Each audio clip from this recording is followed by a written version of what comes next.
عبد الجبار کی رہائی کے لیے اگر میں ہیرالڈ کے آدمیوں کے مد مقابل آن کھڑا ہوتا تو میں جان پر کھیل کر بھی اسے تنظیم کی قید سے نکال لے جانے کی کوشش ضرور کرتا، مگر مجھے چونکہ عبد الجبار کی طرف سے اس قسم کا کوئی اشارہ نہیں کیا گیا تھا، اس لیے میں متذبذب تھا۔ عبد الجبار جب کارلس کی حیثیت سے مجھے ملا تو اس نے نہایت یقین کے ساتھ یہ کہا تھا، تم میری فکر نہ کرو، یہ لوگ میرا بال بھی بیکا نہیں کر سکتے، میں بہر صورت یہاں سے فرار ہو جاؤں گا، لیکن تم اپنی منزل کی راہیں گم نہ کرو۔ عبد الجبار کی یہ باتیں اس وقت بھی میرے ذہن میں گونج رہی تھی۔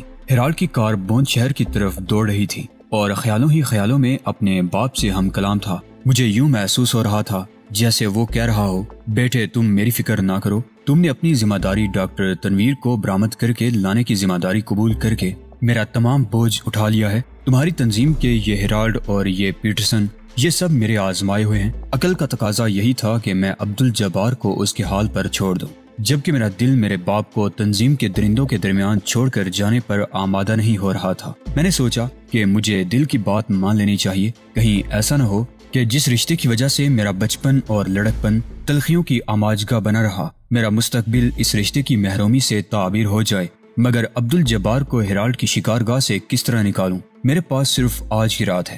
نئے دن کا طلوع نہ جانے عبد الجبار کے لیے کن صوبتوں کا پیش خیمہ بن کر طلوع ہو، مجھے یہ کام آج رات ہی کرنا ہوگا، اور اس کے لیے میرا اسی وقت دوبارہ بیڈ گورڈز برگ واپس جانا ضروری ہے۔ ہیرالڈ کا ڈرائیور کار کو بون کی طرف اڑائے لیے جا رہا تھا اور میں سٹی ہوٹل پہنچنے سے پہلے کسی نتیجہ پر پہنچ جانا چاہتا تھا۔ جب دوبارہ اس وقت میرے بیڈ گورڈز برگ جانے کا سوال میرے ذہن میں ابھرا، میں نے ڈرائیونگ سیٹ پر بیٹھے ہوئے ہیرالڈ کے ڈرائیور کی طرف گہری نگاہ سے دیکھا۔ وہ سر جھکائے ڈرائیونگ میں مصروف تھا۔ اس ڈرائیور کی خوبی یہ تھی کہ وہ ڈرائیونگ کے دوران پورے انہماک سے صرف ڈرائیونگ کرتا تھا اور گرد و پیش سے بے نیاز ہو جاتا تھا۔ کیا میں اس سے کسی طرح کا کام لے سکتا ہوں؟ شاید اس کو اعتماد میں لینا درست نہیں ہے۔ ڈرائیور کے متعلق سوچتے سوچتے میں نے اپنے ذہن میں اس کی عادت و سکنات کا تجزیہ کرنا شروع کر دیا۔ جب میں اس کی عادات کے متعلق سوچ رہا تھا، میرے ذہن میں ایک جماکا سا ہوا۔ میں واپس بیڈ گورڈز برگ پہنچنے کے لیے ایک جوا کھیل سکتا تھا۔ ہیرالڈ کے ڈرائیور کی ایک خاص عادت یہ بھی تھی کہ وہ ڈرائیونگ سیٹ سنبھالنے سے پہلے کبھی عقبی سیٹ کی طرف مڑ کر نہیں دیکھتا تھا۔ میں نے اپنے ذہن میں ایک پروگرام ترتیب دینا شروع کر دیا۔ بون پہنچنے سے پہلے میں نے مصمم ارادہ کر لیا کہ آج رات عبد الجبار کو کامن انٹرسٹ کے گرگوں سے نجات ضرور دلاؤں گا۔ سٹی ہوٹل پہنچنے پر میں نے ڈرائیور کو اپنے ساتھ چائے پینے کی دعوت دی، جسے اس نے اپنے لیے اعزاز سمجھ کر قبول کر لیا۔ وہ میرے ہمراہ میرے کمرے تک چلا آیا۔ ہیرالڈ کی دی ہوئی دستاویزات میں نے جان بوجھ کر کار ہی میں چھوڑ دی۔ جب میرے کمرے میں چائے سرو ہو گئی اور ہیرالڈ کے ڈرائیور نے چائے پینی شروع کر دی تو مجھے ایک دم کار میں بھولی ہوئی اپنی دستاویزات یاد آ گئیں۔ کم از کم ڈرائیور نے یہی سمجھا ہوگا۔ اس نے اصرار کیا کہ وہ خود چائے پینے کے بعد دستاویزات اوپر پہنچا دیتا ہے، مگر میں نے اسے اپنا مہمان قرار دیتے ہوئے اپنی حیثیت کا استعمال کیا اور کار کی چابیاں لے کر نیچے چلا گیا۔ میں نے واپسی پر کار کا عقبی دروازہ کھلا رہنے دیا اور دستاویزات لے کر اوپر آ گیا۔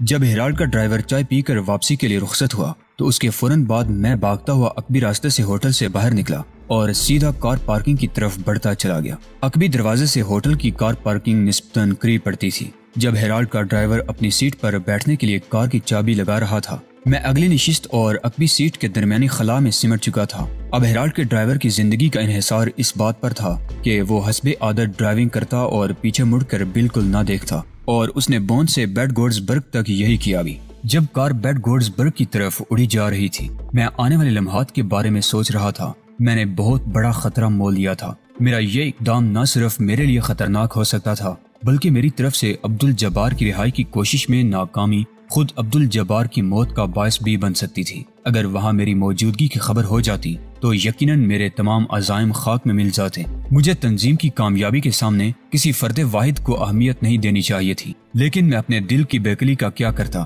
میں جب بھی تصور میں عارف جمال کی پراسرار مسکراہٹ کو دیکھتا تو میرے ضبط کے تمام بندھن ٹوٹنے لگتے تھے۔ مجھے اس وقت کسی بات کی کوئی پرواہ نہیں رہی تھی کہ تنظیم میں میرا مستقبل کیا ہوگا۔ میں پکڑا گیا تو تنظیم میرے ساتھ کیا سلوک کرے گی؟ میرے ذہن میں جیریلی کا بھی خیال تک نہیں تھا۔ جیریلی مجھے اچھی لگتی تھی، اسے مجھ سے محبت کا دعویٰ تھا، مگر میں نے جیریلی کو کبھی بھی اپنے دل کی دھڑکن نہیں بنایا تھا۔ جیریلی سے میرے عشق اور میری محبت کا اس کے سوا اور کوئی مقصد نہیں تھا کہ میں امریکہ پہنچ جاؤں اور کامن انٹرسٹ مجھے اپنا آدمی سمجھے، مگر میں اپنے باپ کو درندوں کی کھچار میں چھوڑ کر امریکہ نہیں جا سکتا تھا۔ یہی وجہ تھی کہ میں نے ہیرالڈ کی کار میں دوبارہ بیڈ گورڈزبرگ میں ہیرالڈ کی وسیع و عریض حویلی تک پہنچنے کے لیے کار کی عقبی نشست کی بجائے اس نشست کا عقبی خلا اپنے سفر کے لیے پسند کیا تھا۔ میں نہیں کہہ سکتا تھا کہ میرے اس وقت کے جذبات کیا تھے۔ ایک بے نام سی تڑپ تھی جس کو میں آج بھی کوئی عنوان نہیں دے پا رہا کہ اپنے اس وقت کے محسوسات کو ان میں سے منعکس کر سکوں۔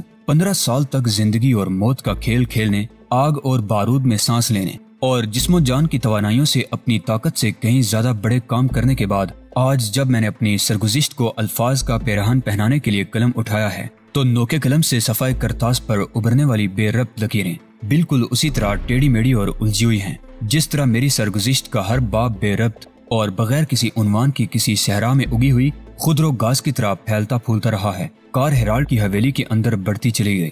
ادھر کار حویلی میں داخل ہوئی، ادھر حویلی کا مین گیٹ بند کر دیا گیا۔ غالباً حویلی میں حفاظتی اقدامات بڑھا دیے گئے تھے۔ ڈرائیور کار کو گیراج کی طرف لے گیا۔ اس گیراج میں دوسری گاڑیاں بھی کھڑی تھیں۔ کار کا دروازہ لاک کرنے کے بعد ڈرائیور اپنے کوارٹر کی طرف چلا گیا۔ میں نے اپنی کلائی پر بنی ہوئی گھڑی میں وقت دیکھا۔ اس وقت رات کے 11:30 بجے تھے۔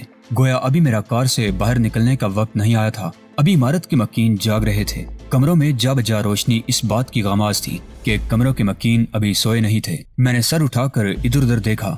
گیراج ویران پڑا تھا، تاہم میرے رگو پے میں ایک عجیب سا پرہول سناٹا طاری تھا۔ اس وقت مجھے اپنے ہر قدم پر احتیاط کی ضرورت تھی۔ عقل اور ہوشیاری سے کام لے کر ہی میں اپنے مقصد میں کامیاب ہو سکتا تھا۔ میں آنے والے لمحات سے پورا فائدہ اٹھانا چاہتا تھا۔ چند روز پیشتر جس شخص کو کارلس کے نام سے میں نے عمارت کے مکینوں کا شکار بنایا تھا، آج ان لمحات کی کمان ڈال کر اس شخص کو عبدالجبار کی حیثیت سے میں ان کی کمین گاہ میں سے کھینچ نکالنا چاہتا تھا۔ میں نے صبر و تحمل سے کام لینے کا فیصلہ کر کے مزید 1 گھنٹہ کار میں ہی گزارنے کا فیصلہ کیا۔ ٹھیک 12:30 بجے میں نے آہستگی سے کار کا دروازہ کھولا اور گیراج میں اترایا۔ اس وقت گیراج میں اندھیرا ہو چکا تھا اور اس اندھیرے میں مجھے اپنا وجود کسی بھوت سے کم نہیں محسوس ہو رہا تھا۔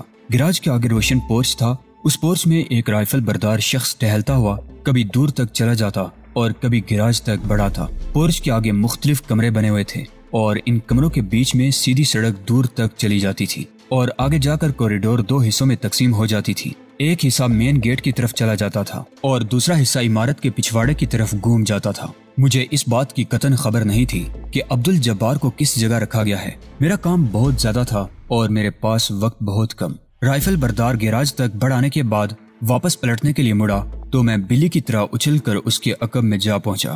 پل بھر پہلے اس نے آہٹ پا کر تیزی سے گھومنے کا ارادہ کیا، لیکن اب اسے دیر ہو چکی تھی۔ میں نے عقب سے اپنا ہاتھ اس کے منہ پر رکھا اور اس کی کنپٹی پر پڑنے والا میرا ایک ہی گونسا اس کو بے ہوشی کی نیند سلانے کے لیے کافی ثابت ہوا۔ اس کو گھسیٹ کر میں اندھیرے گیراج تک لے گیا اور اس کے دماغ کی رگیں مسل دی۔ اب وہ 4-5 گھنٹے اطمینان سے سو سکتا تھا۔ میں نے اس کی رائفل چیک کی۔ اس نے رائفل کو سیف لگا رکھا تھا اور بیلٹ کے ساتھ بھی فقط 5-6 گولیاں موجود تھیں۔ میں نے رائفل میگزین چیک کی۔ میگزین گولیوں سے پر تھی۔ یہ رائفل گولی چلانے پر زبردست دھماکہ پیدا کرتی تھی۔ اس پر سائلنسر نام کو نہ تھا۔ گویا یہ میرے لیے نہ صرف فضول تھی بلکہ خطرناک بھی تھی۔ میں نے رائفل کو وہیں پٹخا اور ہیرالڈ کے کمرے کی طرف چل دیا۔ میرے پاس وقت کم تھا۔ چھت پر چڑھنے کے بعد کمرے تک میں نے کسی ضروری تاخیر کا مظاہرہ نہیں کیا۔ میں نے روشن دان میں سے جھانکا۔ اس وقت ہیرالڈ کے کمرے میں سبھی لوگ موجود تھے اور ان سب کی نگاہوں کا مرکز کلارا کا خاوند تھا، جو ہاتھ میں ریسیور پکڑے کسی ٹیلی فون کرنے میں مصروف تھا۔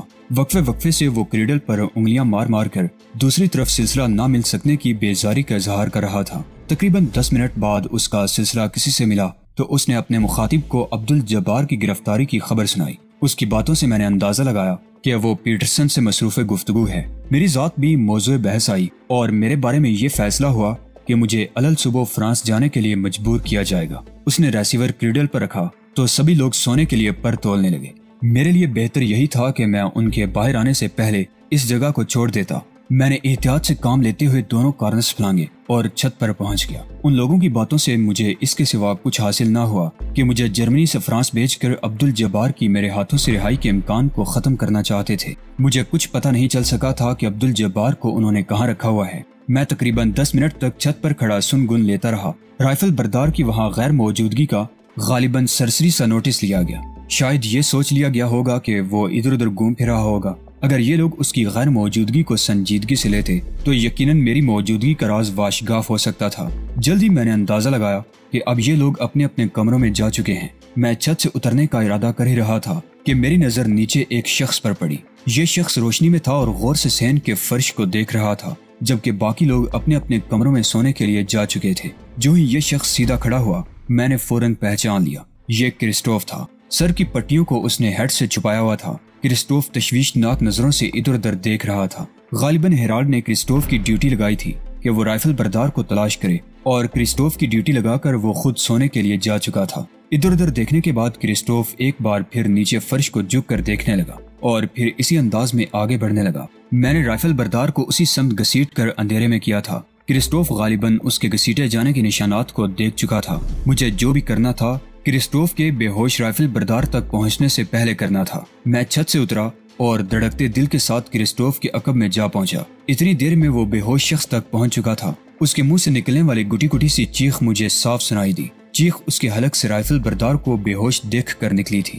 وہ تیزی سے مڑا اور اس کی نظریں میرے چہرے پر آ کر رک گئیں۔ ان نظروں میں شدید حیرت تھی۔ شاید وہ میری اس جگہ موجودگی کو اپنے ذہن میں کوئی معنی پہنانے میں مصروف تھا۔ لمحہ بھر کو مجھے اپنے پاؤں کے نیچے سے زمین کھسکتی ہوئی محسوس ہوئی، مگر اگلے لمحے میں ایک فیصلہ کر چکا تھا۔ تم اس کے منہ سے رکتی ہوئی آواز نکلی اور اس کا ہاتھ ہولسٹر میں لٹکے ہوئے ریوالور کی طرف بڑھا، لیکن میرا اور اس کا درمیانی فاصلہ اتنا کم تھا کہ ریوالور نکال کر میری طرف تاننے کے لیے اب اس کے پاس بالکل وقت نہیں تھا۔ مجھے اپنے سر پر دیکھ کر اس نے اپنے منہ سے کوئی آواز نکالنا چاہی، لیکن میری کیفیت دیکھ کر اس کی گگی بن گئی۔ اس کے منہ سے مبہم سی آواز نکلی، پھر ڈوبتی چلی گئی۔ میں نے اس کا منہ مضبوطی سے بند کر دیا تھا۔ یہ کام میں نے بائیں ہاتھ سے کیا تھا، جبکہ میرے دائیں ہاتھ کی ضرب سے ہولسٹر سے نکلا ہوا ریوالور اس کے ہاتھ سے نکل کر میرے ہاتھ میں آ چکا تھا۔ میں نے ریوالور اس کی کن پٹی سے لگا دیا۔ ریوالور سائلنسر شدہ تھا۔ اب کرسٹوف پوری طرح میرے بس میں تھا۔ میں اسے اسی انداز میں آگے بڑھاتے ہوئے گیراج کے اندھیرے میں لے آیا۔ اسے جان سے نہ مارنے کا جھانسا دے کر عبدالجبار کا پتہ پوچھنے اور اس کی کار کی چابی لینے میں مجھے فقط 10 منٹ لگے، اور پھر کرسٹوف ابدی نیند سے ہو گیا۔ اب مجھے مزید احتیاط کی ضرورت تھی۔ اس لمبی چوڑی حویلی کے جس حصے میں مجھے پہنچنا تھا، وہاں تک راستے میں درجنوں رائفل برداروں کے ساتھ میرے الجھنے کے امکانات تھے۔ مجھے کسی خون خرابے کے بغیر اس اندھیرے کمرے تک پہنچنا تھا جس میں میری شناخت کی روشنی اور میری تلاش کا محاصل تھا۔ میں چوروں کی طرح چلتا ہوا کرسٹوف کے بتائے ہوئے راستے پر چل پڑا۔ رائفل برداروں سے بچتا بچاتا مطلوبہ کمرے تک پہنچنے میں کامیاب ہو گیا۔ اس کمرے کی شناخت بہت عجیب و غریب تھی۔ اس کمرے کا صرف ایک دروازہ تھا۔ دروازہ گرچہ لکڑی کا تھا، لیکن دیواروں میں یوں گڑا ہوا تھا کہ بظاہر اس دروازے کے کسی طرف بھی کھلنے کے کوئی امکانات نظر نہیں آ رہے تھے۔ ایک مستطیل ہموار لکڑی کو جیسے دیوار میں چن دیا گیا تھا۔ اس کمرے کے ارد گرد کوئی بھی رائفل بردار نظر نہیں آ رہا تھا، گویا یہاں پر حفاظتی اقدامات کو ضروری نہیں سمجھا گیا تھا۔ شاید اس کی وجہ یہ ہو کہ انہیں کمرے کی مضبوطی پر ناز تھا۔ میں نے اس دروازہ نما تختے کو کئی بار کھٹکھٹایا، اس امید پر کہ شاید اندر سے یہ دروازہ کھولنے کا کوئی ذریعہ ہو، لیکن میری اس حرکت کا کوئی رد عمل نہ ہوا۔ اس کمرے کے اطراف میں بھی کوئی کھڑکی یا کوئی روشن دان نہیں تھا۔ میں کمرے کی پشت پر نہیں پہنچ سکتا تھا، کیونکہ کمرے کی عقبی دیوار اطراف سے دائیں بائیں تک نکل گئی تھی۔ آگے چل کر اس دیوار کے ساتھ اور کمرے بھی بنائے گئے تھے، گویا کمرے کی عقب تک پہنچنے کے لیے مجھے یہ لمبی چوڑی دیوار پھلانگنا تھی۔ میں نے دیوار تک پہنچنے کے امکانات کا جائزہ لیا۔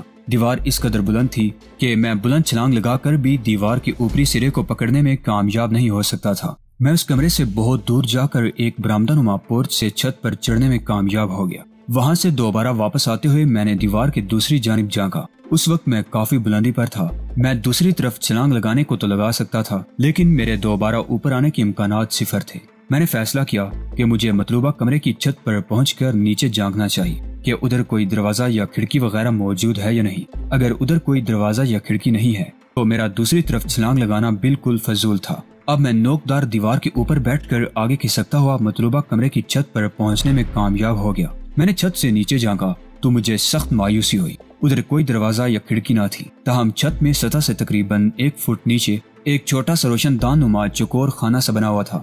میں نے ہاتھ سے چھو کر دیکھا، یہ خانہ روشن دان ہرگز نہیں تھا، بلکہ یہ کوئی اور ہی چیز تھی، کیونکہ یہ خانہ کسی شیشہ نما چیز سے بند کر دیا گیا تھا۔ یہ شیشہ تھا یا کیا تھا؟ بہرحال اس خانے کے دوسری طرف گپ اندھیرا چھایا ہوا تھا۔ میں چھت پر اوندا لیٹ گیا اور تھوڑا سا باہر کی طرف جھکتے ہوئے خود کو عین روشن دان کے سیدھ میں کر لیا۔ اب میں نے پوری قوت کے ساتھ روشن دان کے اندر شیشہ نما چیز پر گھونسا لگایا۔ تڑاق کی آواز آئی اور شیشہ چکنا چور ہو گیا۔